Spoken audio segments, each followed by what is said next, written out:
is now in session. Good evening, ladies and gentlemen. Welcome back to the Pennsylvania College Basketball Quarter, the PCBC, Season 2, Episode 23, here on this beautiful Thursday evening, January 23rd, 2025. I'm your host, the Honorable Judge Noah, reporting live from Slippery, Pennsylvania. On today's episode, we're going to be doing a recap of the games that occurred yesterday on Wednesday, January 22nd, and then we will be doing a preview of the 8 games that occur on Saturday, January 25th, and then we will go from there. So let's dive into this episode, shall we? Looking at the standings, we're going to go with the East first, as always. In first place, with a 10-1 record in conference play, 15-3 overall, they've won their last 3 games, would be the Westchester Golden Rams. Second place is the Rams of Shepherd, so the Rams own the top 2 spots in the East, but the Golden Rams are number 1. The Rams of Shepherd are number 2. They are 8-3 in conference play, 12-6 overall. They've won their last 4 games. Third place, 7-4 in conference play, 13-5 overall this year. They lost their previous matchup on Wednesday against Millersville. That would be East Stroudsburg. In fourth place, 7-4 in conference play, 11-7 overall. They've won their last 3 games. That would be the Marauders of Millersville. In fifth place, at 5-6 in conference play, 8-9 overall. They won their previous matchup against Shippensburg. That would be the Lock Haven Bald Eagles. Sixth place, at 4-8 in conference play, 6-12 overall this year. They've lost their last 3 games. That would be the Shippensburg Raiders. Seventh place, at 3-8 in conference play, 7-11 overall. They won their previous matchup against Cheney University. That would be the Kutztown Golden Bears. Eighth place, they're 3-9 in conference play, 6-12 overall. They lost their previous matchup to Westchester. That would be Mansfield. And then ninth place at the bottom of the PSAC East. They're 2-9 in conference play, 3-15 overall this year. And they've lost their last 3 games. That would be the Williamsburg Huskies. Going to the West, to first place, 11-0 in conference play, 16-3 overall. They won their last matchup against Pitt Johnstown. That would be Gannon. Second place, they won their previous matchup, game that I'm still a little bit upset about. They won their previous matchup against IUP. They're 7-5 overall in conference play, 11-9 overall this year. That would be Slippery Rock, holding that number 2 spot by about 1.5 games. In third place, the next 3 teams are 5-6 in conference play. Leading the way is California. They are 10-9 overall this year, 5-6 in conference play. They lost their previous matchup last week to Pitt Johnstown. That would be California. In fourth place, 5-6 in conference play, 9-9 overall this year. Lost their previous matchup yesterday to Seton Hill. That would be Edinburgh. Fifth place at 5-6 in conference play, 9-9 overall. Lost their matchup at SRU last night. That would be IUP. Sixth place at 5-7 in conference play, 9-10 overall this year. They lost their previous matchup yesterday to Gannon. That would be Pitt Johnstown. Seventh place, winning yesterday against Edinburgh, is the Seton Hill Griffins. They're 4-7 in conference play, 11-8 overall. Again, 1-game winning streak. And eighth place, coming off a win last Saturday against SRU. They are 4-7 in conference play, 9-8 overall this year. That would be the Clarion Golden Eagles. So that's where we stand as right now. So if the playoffs ended today, Westchester and Shepherd would get the first round byes. East Stroudsburg would face Shippensburg, and Millersville would host Lock Haven. In the West, Gannon and SRU hold the top 2 spots. California would face Pitt Johnstown, and Edinburgh would host IUP. So that's where we stand right now in terms of that. Now let's look at the recap of the games that occurred from yesterday, January 22nd.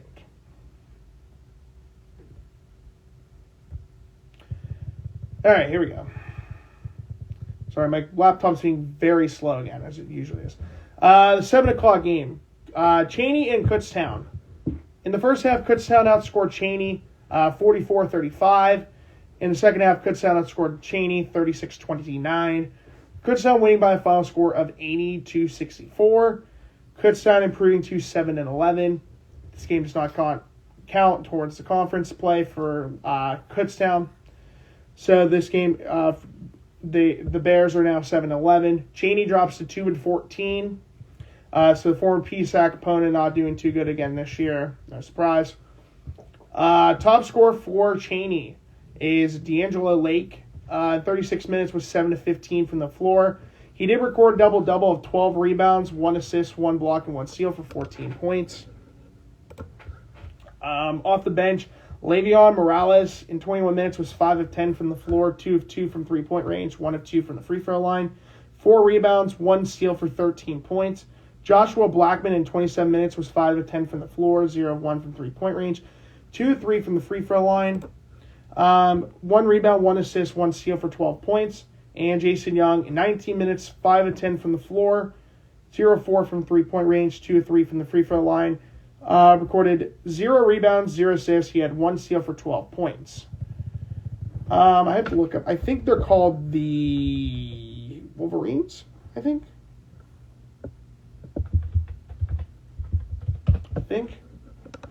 Hold that thought. The Wolves. Okay, yeah, I was right. Cool.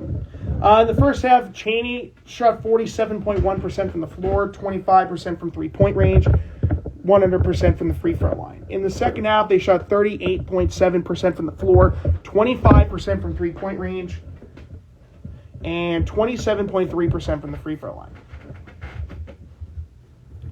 Overall, the Wolves of Chaney, University of Pennsylvania, they shot 28 of 65 from the floor at 43.1%, 3 of 12 from three-point range at 25%, 5 of 13 from the free throw line at 38.5%.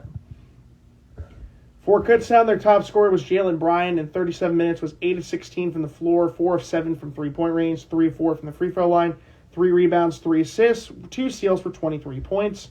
Jordan Abisolo in 29 minutes, 6 of 11 from the floor, 0 of 1 from three-point range, 2 of 2 from the free throw line, 8 rebounds, 3 assists for 14 points. Jaden McGee in 24 minutes, 5 of 9 from the floor, 0 of 3 from three-point range, 4 rebounds, 2 assists for 10 points. In the first half, Kutztown shot 42.9% from the floor, 40% from three-point range, 83.3% from the free throw line. In the second half, they shot 48.3% from the floor, 12.5% from three-point range, 77.8% from the free throw line. Overall, the Golden Bears of Kutztown shot 29 out of 64, or 45.3% from the floor, 5 of 18 from three-point range at 27.8%, and 17 of 21 from the free throw line at 81%. Game 2 of 8. Pitt, Johnstown, and Gannon. There we go.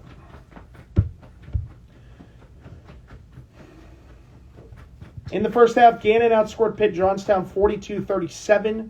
In the second half, Gannon outscored Pitt Johnstown 49-46.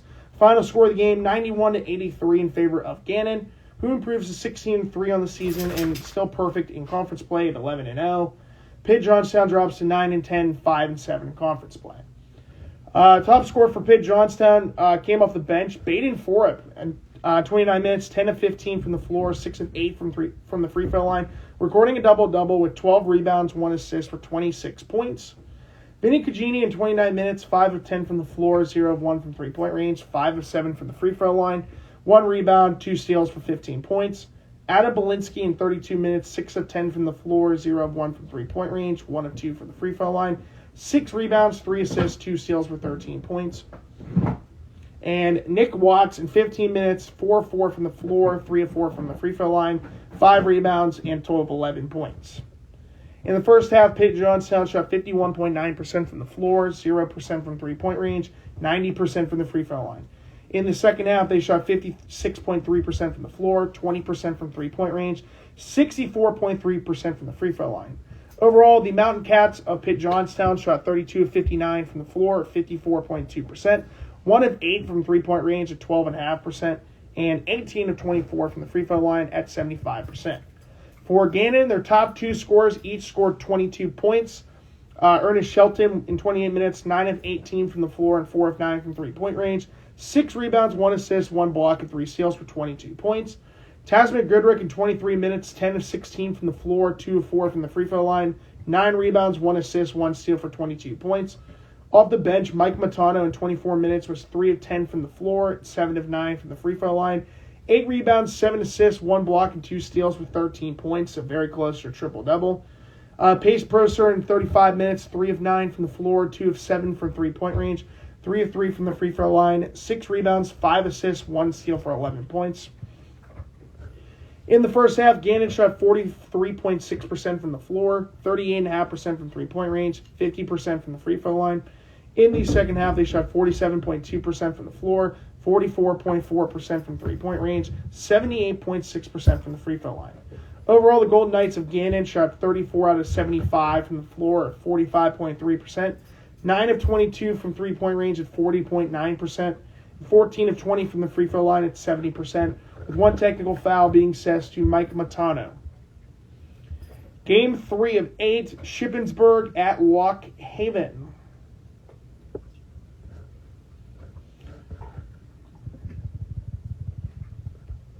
The only game that actually needed overtime, by the way. So this is going to be a good one to talk about. All right, in the first half, Lock Haven outscored Shippensburg 39-37. In the second half, Shippensburg outscored Lock Haven 41-39, needing overtime. In the first overtime, both teams scored 13 points, requiring the second overtime, in which Lock Haven outscored Shippensburg 15-7. Lock Haven winning by a final score of 106-98 over the Raiders. Lock Haven improves to 5-6 in conference play, 8-9 on the season. Shippensburg drops to 4-8, 6-12 on the season.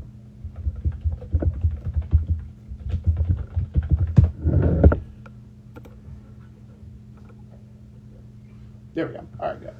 All right, so for the top scorer for Shippensburg, believe it or not, they had 6 players, actually almost 7 players in double digits.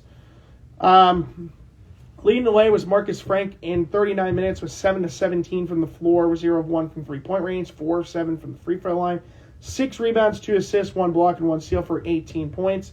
Jaden Smith in 45 minutes, 7 of 13 from the floor, 0 of 3 from three-point range, 3 of 4 from the free throw line, 6 rebounds, 4 assists, 1 steal for 17 points. Trey Martin recording a double in 45 minutes, 5 of 8 from the floor, 3 of 5 from three-point range, 2 of 2 from the free throw line, 11 rebounds, 7 assists, 1 steal for 15 points.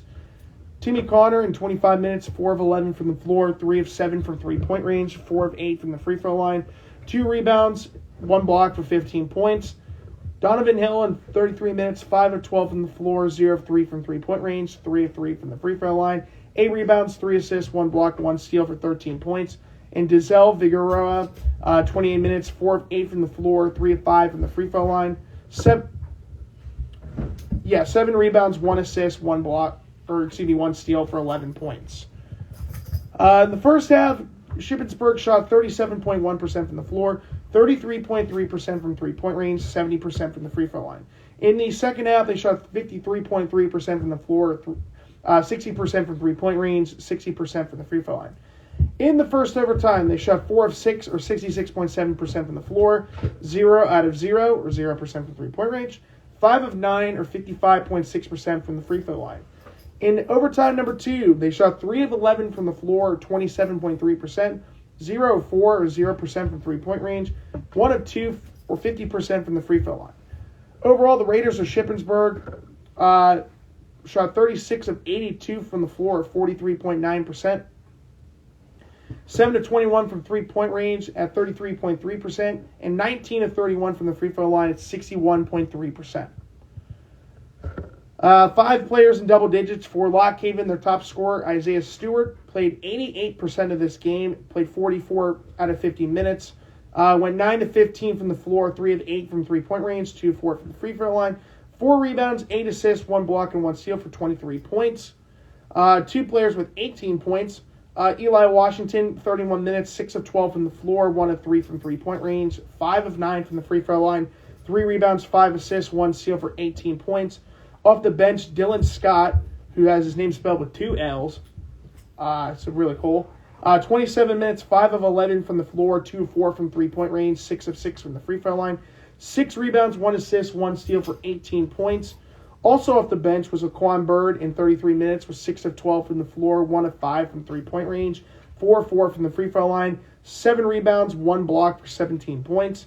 And Kevin Coleman in 36 minutes was 5 of 12 from the floor, 0 of 1 from three-point range, 3 rebounds, 1 block for... Why did I do Bryson Scott? Excuse me. 36 minutes, 5 of 12 from the floor, 0 of 1 from three-point range, 3 of 4 from the free throw line. Here we go. Kevin Coleman recording a double-double with 10 rebounds, 4 assists, 4 blocks, and 2 steals for 13 points.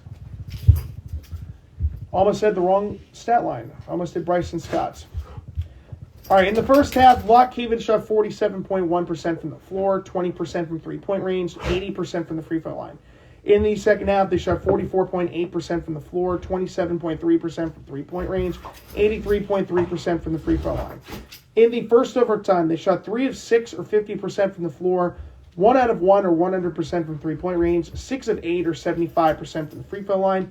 In overtime number 2, they shot 4 out of 7 or 57.1% from the floor, 1 out of 3 or 33.3% from three-point range, 6 of 8 or 75% from the free throw line.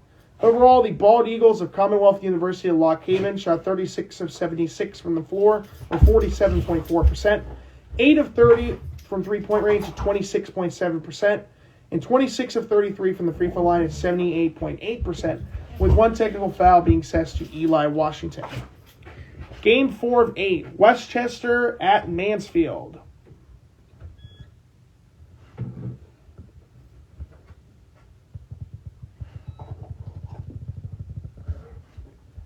Sorry, my computer is just being a little slow, so just bear with me for just a few moments. All right, Mansfield and Westchester. The Golden Rams of Westchester outscored Mansfield in the first half 36-32. Mansfield outscored Westchester 46-44 in the second half. Westchester winning a very close game by 2 points. Westchester winning 80-78, and that included a pair of free throws with under 1 second left for Westchester. The Golden Rams are now 15-3 on the season and 10-1 in conference play. Mansfield is 6-12 and 3-9 in conference play. Top scorer for Westchester was Devontae Dennis. 32 minutes, 12 of 20 from the floor, 1 of 1 from three-point range, 1 of 2 from the free throw line, 9 rebounds, 3 assists, 1 block, and 3 steals for 26 points. Dylan Blair recorded a double-double for Westchester. 33 minutes was 4 of 8 from the floor. Give me that.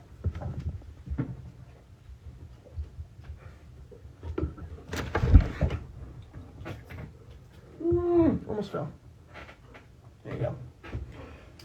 Okay, sorry about that. Dylan Blair, in 33 minutes, 4 of 8 from the floor, 3 of 6 from three-point range, 4 of 4 from the free throw line. He recorded a double-double with 10 rebounds, 6 assists, 2 steals for 15 points. Anthony McCall in 21 minutes, 6 of 12 from the floor, 0 of 2 from three-point range, 3 of 3 from the free throw line, 3 rebounds, 2 assists, 1 steal for 15 points. In the first half, Westchester shot 37.2% from the floor, 25% from three-point range, 50% from the free throw line. In the second half, they shot 40.5% from the floor, 50% from three-point range, 100% from the free throw line. Overall, the Golden Rams of Westchester shot 31 out of 80 from the floor, or 38.8%, 6 of 16 from three-point range at 37.5%, 12 of 14 from the free throw line at 85.7%. For Mansfield, their top scorer was Sterling Scott, who was in 36 minutes, was 10 of 18 from the floor, 4 of 6 from three-point range, 8 of 9 from the free throw line, 5 rebounds, 1 steal for 32 points.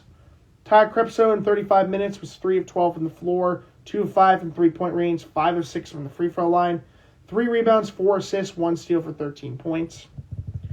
In the first half, Mansfield shot 40% from the floor, 41.7% from three-point range, 75% from the free throw line. In the second half, they shot 45.8% from the floor, 44.4% from three-point range, 87% from the free throw line. Overall, the Mountaineers of Commonwealth University at Mansfield, they shot 23 of 54 from the floor, 42.6%, 9 of 21 from three-point range, 42.9%, and 23 of 27 from the free throw line at 85.2%, with 1 technical foul being assessed to Lilton Freed. Game 5 of 8, East Stroudsburg at Millersville. Game being played at the Pasilla Gymnasium.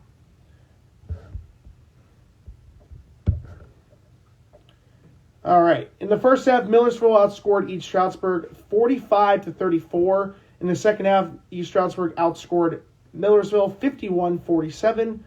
The Marauders held on to win 92-85 over East Stroudsburg. Millersville improves to 11-7 on the season and 7-4 in conference play.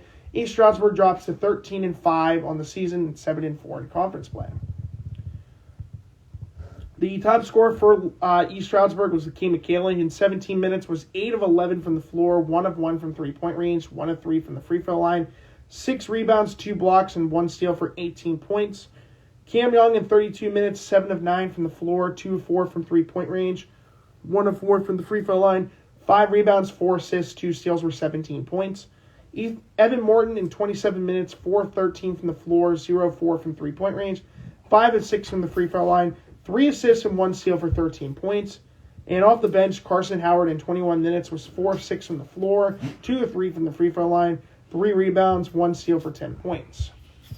In the first half, East Stroudsburg shot 53.6% from the floor, 20% from three-point range, 22.2% from the free throw line. In the second half, they shot 48.5% from the floor, 46.2% from three-point range, 92.9% from the free throw line. Overall, the Warriors of East Stroudsburg shot 31 of 61 from the floor, 50.8%, 8 of 23 from three-point range at 34.8%, and 15 of 23 from the free throw line at 65.2%. With 2 technical fouls being assessed, 1 to Lakeem McKaylee and 1 to Cam Young. For Millersville, their top scorer was Aiden Gare, who in 34 minutes was 8 of 16 from the floor, 5 of 12 from three-point range, 2 of 2 from the free throw line, 2 rebounds, 2 assists, 2 steals for 23 points.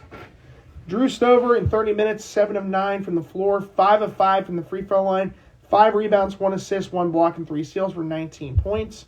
Siraj Ali in 23 minutes was 5 of 5 from the floor and 3 of 4 from the free throw line, 8 rebounds, 1 steal for 13 points.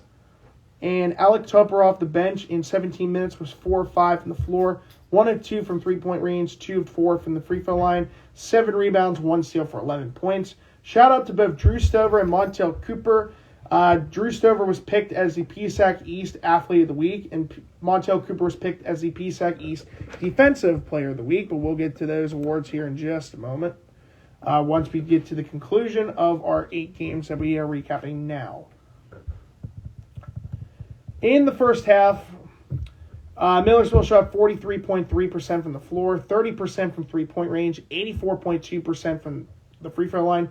In the second half, they went from 43.3% to 67.9% from the floor, 33.3% from three-point range, 60% from the free throw line.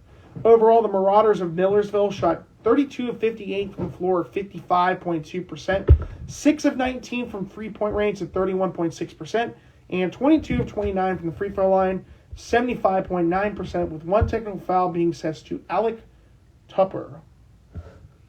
Game 6 of 8, Edinburgh at Seton Hill. Game being played at the McKenna Center. In the first half, both teams actually scored 33 points apiece, so it was tied after the first half. In the second half, Seton Hill outscored Edinburgh 46-30. Seton Hill winning 79-63 over Edinburgh. Seton Hill proves to 11-8 on the season overall and 4-7 in conference play. Edinburgh drops to 9-9 and 5-6 in conference play. Edinburgh only had 1 guy in double digits, and that was Sinker Everett, and played all 40 minutes, was 12 of 14 from the floor, 6 of 6 from the free throw line, recording a very impressive double-double with 16 rebounds, 2 assists, 1 steal for 30 points.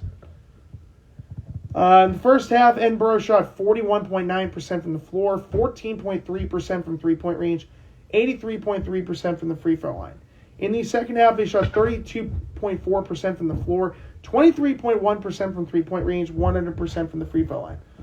Overall, the Fighting Scots of Penn West Edinburgh shot 24 of 65 from the floor, 36.9%, 5 of 27 from three-point range at 18.5%, 10 of 11 from the free throw line at 90.9%.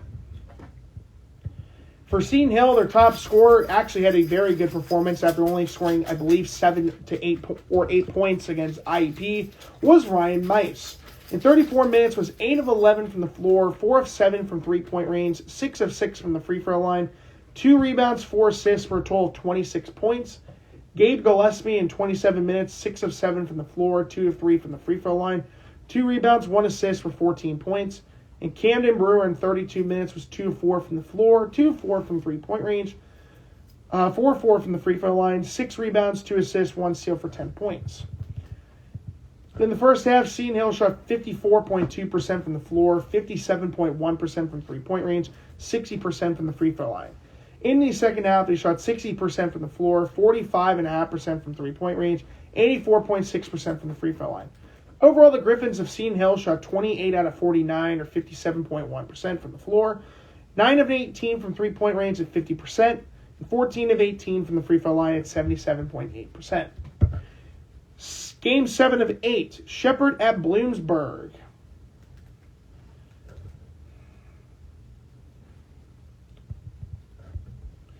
All right, in the first half, Shepherd outscored Bloomsburg 32-28 before Shepherd outscored Bloomsburg again in the second half 32-24. Final score 64-52 in favor of Shepherd.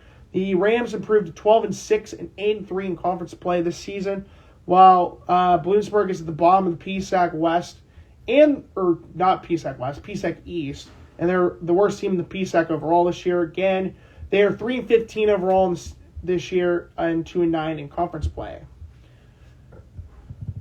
Shepherd, their top scorer was Chase Parr in 30 minutes with 7 of 9 from the floor, 0 of 1 from three-point range, 1 of 4 from the free throw line, 6 rebounds, 3 assists, 2 blocks, and 1 steal for 15 points. And Carson Poffenberger in 27 minutes with 6 of 11 from the floor, 1 of 3 from three-point range, 4 rebounds, 1 steal for 13 points. In the first half, Shepherd shot 46.4% from the floor, 18.2% from three-point range, 66.7% from the free throw line. In the second half, they shot 41.9% from the floor, 25% from three-point range, 42.9% from the free throw line. Overall, the Rams of Shepherd shot 26 out of 59 from the floor at 44.1%, 5 of 23 from three-point range at 21.7%, 7 of 13 from the free throw line at 53.8%. For Bloomsburg, their top scorer was Matt Bengel in 35 minutes with 6 of 12 from the floor, 2 of 4 from three-point range, 3 of 3 from the free throw line, 5 rebounds, and a total of 17 points.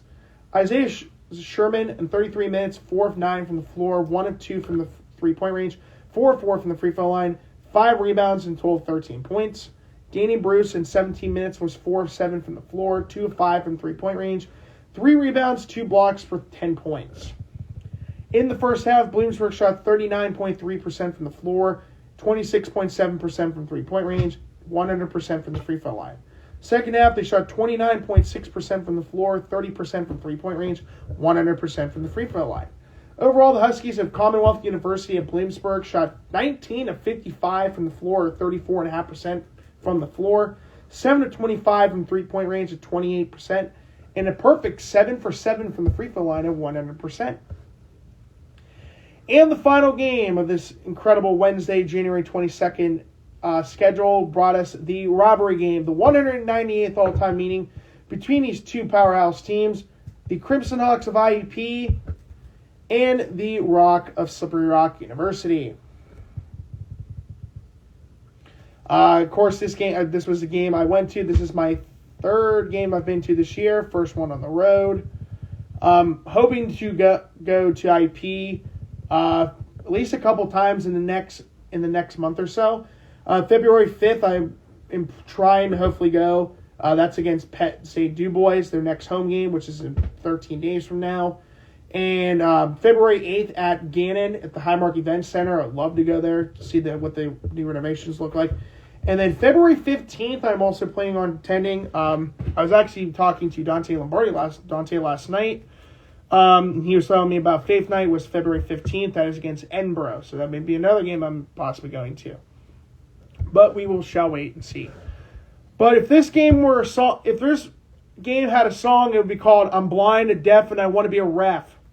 Because good God, they were terrible in this game. Let's talk about this game, shall we?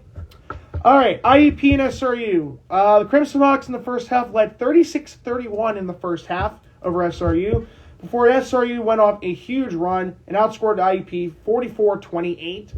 For the Rock Twins, 75-64 over IUP.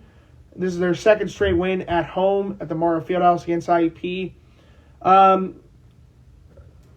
SRU, they are now still holding the number 2 spot in the West at 11-9 overall and 7-5 in conference play. IUP drops to 9-9 on the season and 5-6 in conference play. In the Christian Moore was the top scorer. Actually, IUP had 2 players with 15 points. Christian Moore, not a good performance in terms of 3-point range shooting. I thought he would have done a lot better, honestly. Christian Moore in 35 minutes, 5 of 19 from the floor, 1 of 11 from 3-point range, 4 of 7 from the free throw line, 3 rebounds, 1 assist, 1 steal for 15 points. Kamani Marrero in 34 minutes, 5 of 15 from the floor, 2 of 7 from 3-point range, 3 of 4 from the free throw line, 5 rebounds, 2 assists, 2 steals for 15 points. Demir Brooks recording a double-double for IUP in 34 minutes, was 2 of 6 from the floor, 9 of 11 from the free throw line, 12 rebounds, 2 assists, 1 block for 13 points. 10 of those 12 rebounds came on the offensive glass. The other players remaining, Tyler Grove in 21 minutes, 3 of 5 from the floor, 0 of 2 from 3-point range, 1 rebound, 1 assist for 6 points. Sarp Furton, 34 minutes, 1 of 5 from the floor, 1 of 3 from 3-point range, 0 of 2 from the free throw line, 6 rebounds, 3 assists, 1 block, and 2 steals for 3 points. The remaining 3 players came off the bench for IUP, led by Ian Herring. In 26 minutes, was 3 of 6 from the floor, 2 of 2 from 3-point range, 8 rebounds, 1 assist, 1 block, and 1 steal for 8 points. Alfonso Pickens Jr., in 11 minutes, 1 of 3 from the floor, and recorded 2 points. Luke Triggs in 5 minutes, 1 of 3 from the floor, 2 rebounds, 1 assist for 2 points. In the first half, IUP shot 42.9% from the floor, 44.4% from 3-point range, 61.5% from the free throw line. In the second half, they shot an abysmal 26.5% from the floor, 12.5% from 3-point range, going 2 of 16 in the second half from 3-point range, and 72.7% from the free throw line. Overall, the Crimson Hawks of IUP shot 21 of 62 from the floor at 33.9%, 6 of 25 from 3-point range, 24%, and 16 of 24 from the free throw line at 66.7%.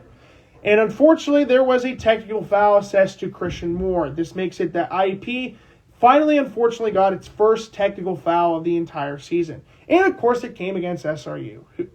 Go figure. And honestly, the technical foul I thought was really dumb, but, I mean, whatever. I mean, I thought there were fouls in this game that I thought were just absolutely terrible. Although I will say, IUP only had 8 turnovers in this game, so not too bad. And they had 11 assists, so not bad at all.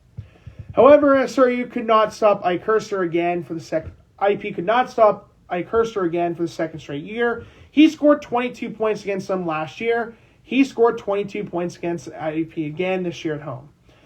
He was the top scorer for SRU, so awesome to see him do well. In 37 minutes, it was 8 of 15 from the floor, 2 of 5 from 3-point range, 4 of 6 from the free throw line, 5 rebounds, 3 assists for 22 points. Day Waters in 36 minutes, 7 of 15 from the floor, 2 of 6 from 3-point range, 1 of 1 from the free throw line, 7 rebounds, 2 assists, 4 blocks, and 1 steal for 17 points. Luke Howells, I always call him Hose, but it's Howells, 36 minutes, 7 of 14 from the floor, 1 of 2 from 3-point range, 1 of 1 from the free throw line, 3 rebounds, 3 assists for 16 points. And yet again, Shike Samora made another incredible poster dunk against IUP at home. Shocker. Who saw that coming?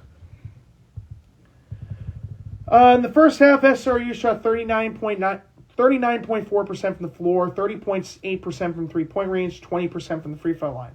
In the second half, they shot 51.7% from the floor, 50% from 3-point range, 78.6% from the free throw line.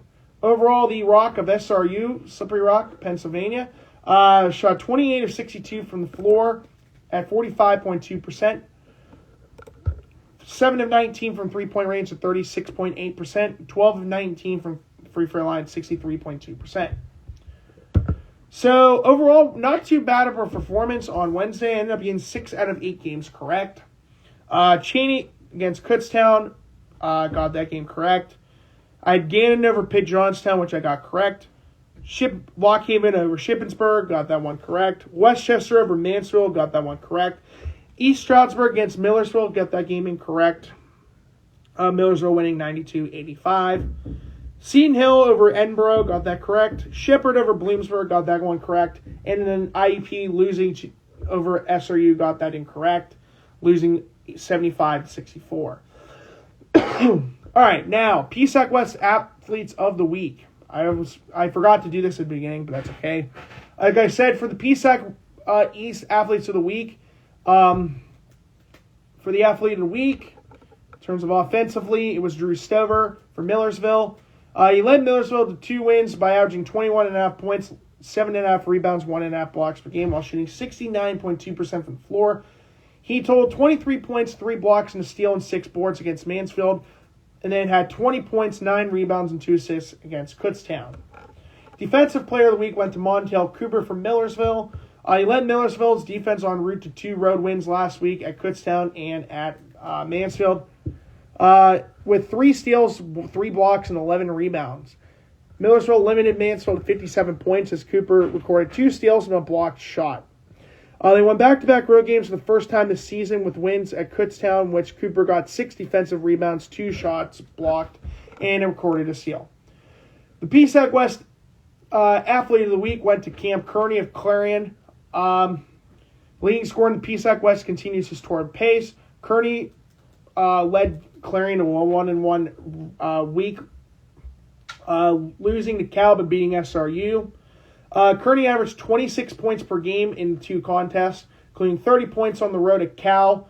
He went 10-18 in that game, pulled 9 rebounds in the win against Slippery Rock on a Saturday over Slippery Rock. Kearney against SRU scored 26 points, 4 boards, 3 assists, 1 block, and a steal. And the PSAC West Division Defensive Player of the Week goes to freshman Ian Herring from the Crimson Hawks of IUP.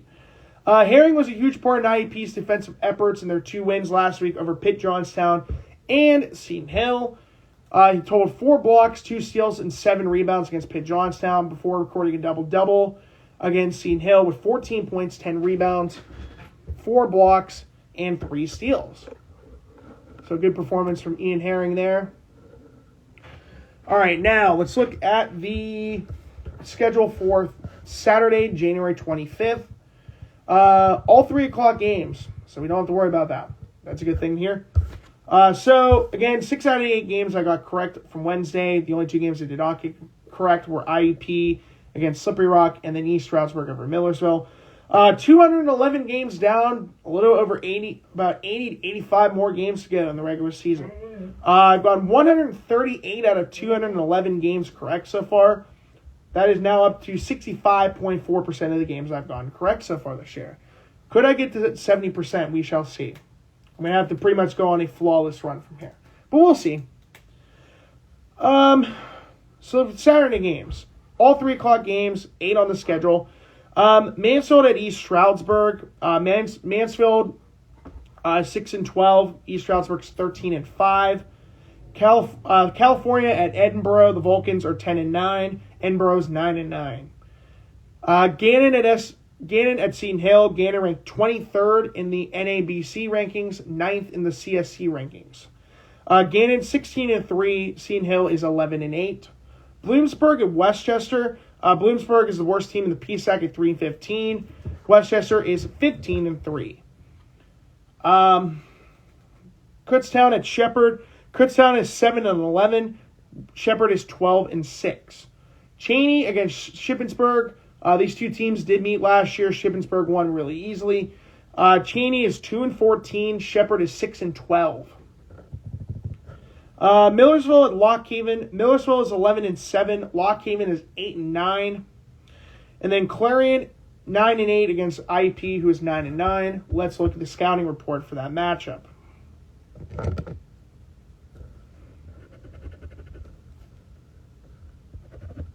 All right, there we go.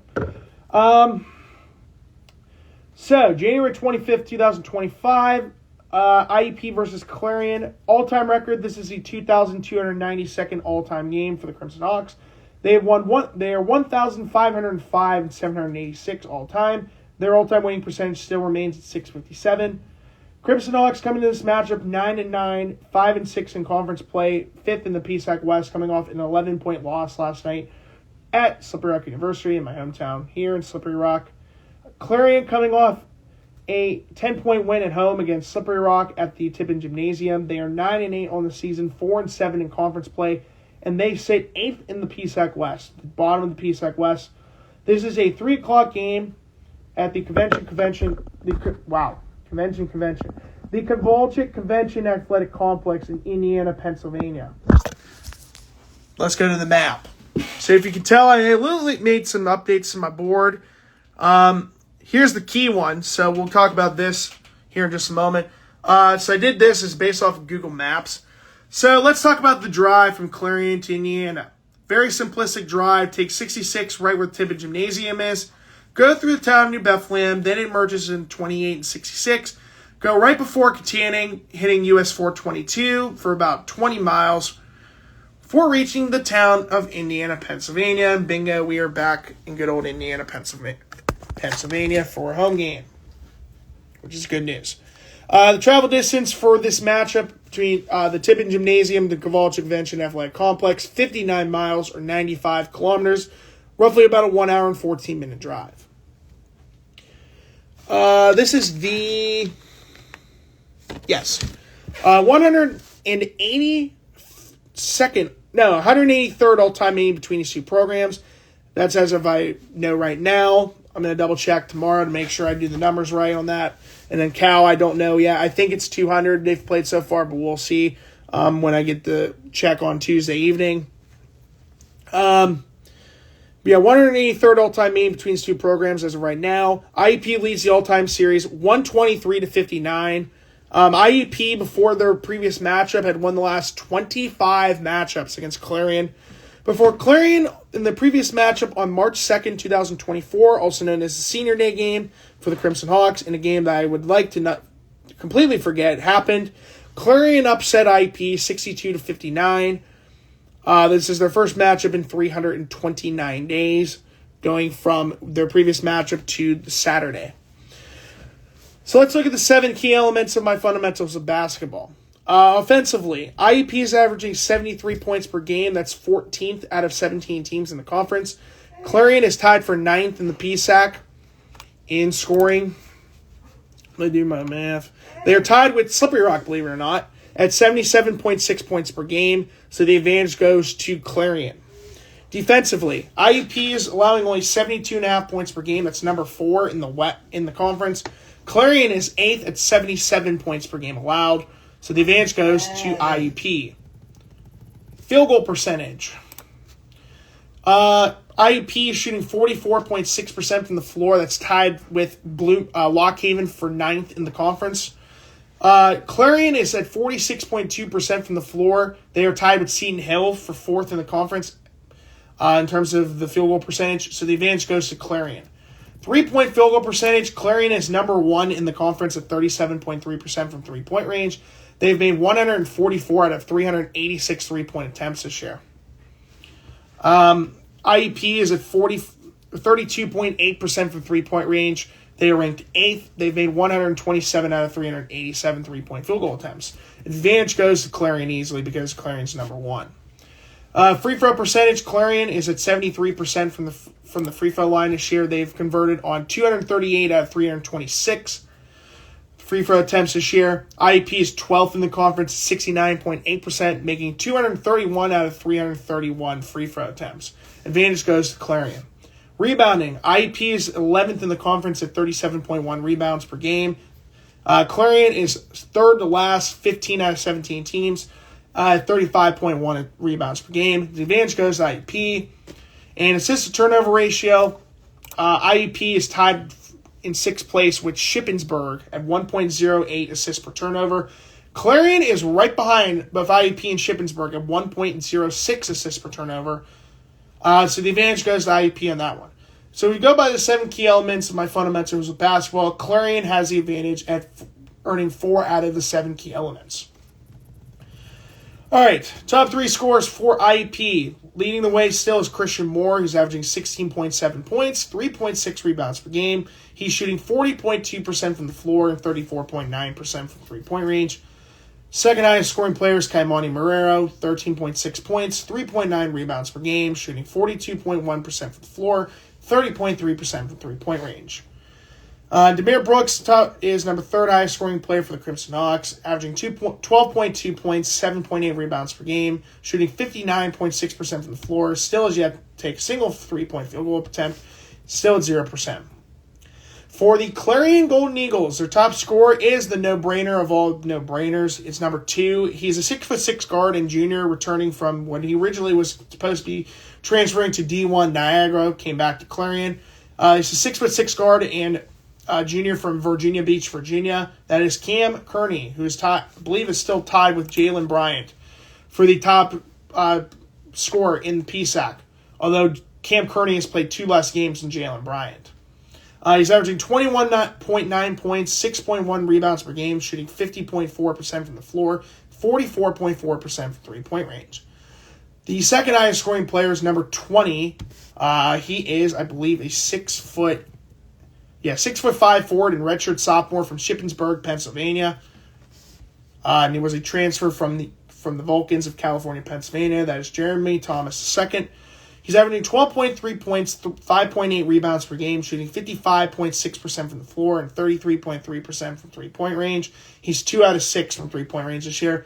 And surprisingly, he's only shooting 34.5% from the free throw line. So if there's any way for IEP to shut down Clarion, to send Jeremy Thomas to the free throw line. And the third highest scoring player for Clarion is a 6'5" guard and redshirt sophomore from Venetia, Pennsylvania. And that is number 14, Gavin Cote. Cote is averaging 10.6 points and 2.6 rebounds per game, shooting 36% from the floor and 35.2% from three-point range. CLA, the top 3 keys of the game for this matchup. Number 1 is clamp down on Cam. I'm going to say that in the next 2 games. Clamp down on Cam. Try to avoid, not letting Cam Kearney score points on you. I don't remember how many points he had in the last matchup against IEP. I'm going to actually look that up now. Looking it up now. Here we go. Cam Kearney. Oh, he didn't actually even play in that game. Never mind.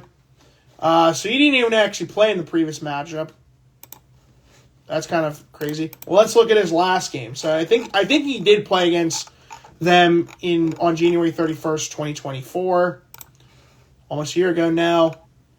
Yeah, Garvin had 26. Yeah, Cam Kearney had 20 points in 36 minutes. So trying to clamp down on Cam's going to be a big challenge for IEP. Can they avoid Cam Kearney to get a bunch of points? Number 2, lock down their 3-point field goal attempts. Again, they're number 1 in the PSAC in 3-point shooting at 37.3%. So hopefully trying to get trying to avoid them getting key quality shots. Can IEP shut down their 3-point shooting and hopefully not let Clarion try to go wide open for 3-point range. Number 3, attack them with the form of small ball. If Demir Brooks can stop Jeremy Thomas II and then they can find a way to shut down Cam Kearney in this matchup, I think IEP is going to have themselves a relatively easy game, and I think they will win this matchup relatively easily if they can figure that out with relative ease. So we shall see with that matchup. So let's go to my picks and predictions for the matchups on Saturday. Mansfield at East Stroudsburg. I'm going to pick East Stroudsburg on this one. California and Edinburgh. This game could really this could be a toss-up game between these two teams. Really, IEP could really use the help and hope that Edinburgh loses because, it doesn't matter because California owns the tiebreaker between the 3 teams at this point right now. But California and IEP face each other on Wednesday next week at the Convocation Center. So that's going to be important, key to watch out for. But I would like to see California win this matchup because it would help IEP move up at least 1 spot for the time being. Gannon at Seton Hill. Seton Hill could pull off an upset here, but I'm going to go with Gannon. Cheney and Shippensburg. I picked Shippensburg last year, and I'm sticking with Shippensburg again this year in their second of 2 matchups from last year. I picked Shippensburg over Cheney. I'm going to pick them again this year. Bloomsburg at Westchester. I'm sticking with Westchester. Kutztown at Shepherd. I'm sticking with Shepherd. Millersville and Lockhaven. This is going to be a close game, but I'm going to pick Lockhaven to pull off the upset. The battle of the Ali brothers. Siraj versus Idris. This should be a very interesting matchup. 4 against 24 of Millersville versus 23 of Lockhaven. Should be interesting to watch out for. And then Clarion at IEP. Again, if IEP can find a way to shut down Cam Kearney and try to attack them with getting bad shots, I think IEP should win this game. Without question, they should win this game against Clarion. It's going to be an interesting matchup. But I'm going to stick with IEP despite them losing yesterday at SRU. But anyways, that is going to conclude this episode for the PCBC Season 2, Episode 23.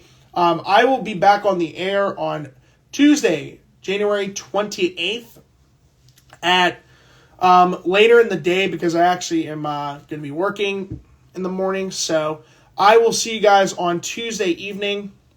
Until then, this is your host, the Honorable Judge Noah, saying so long and have a great rest of your Thursday evening.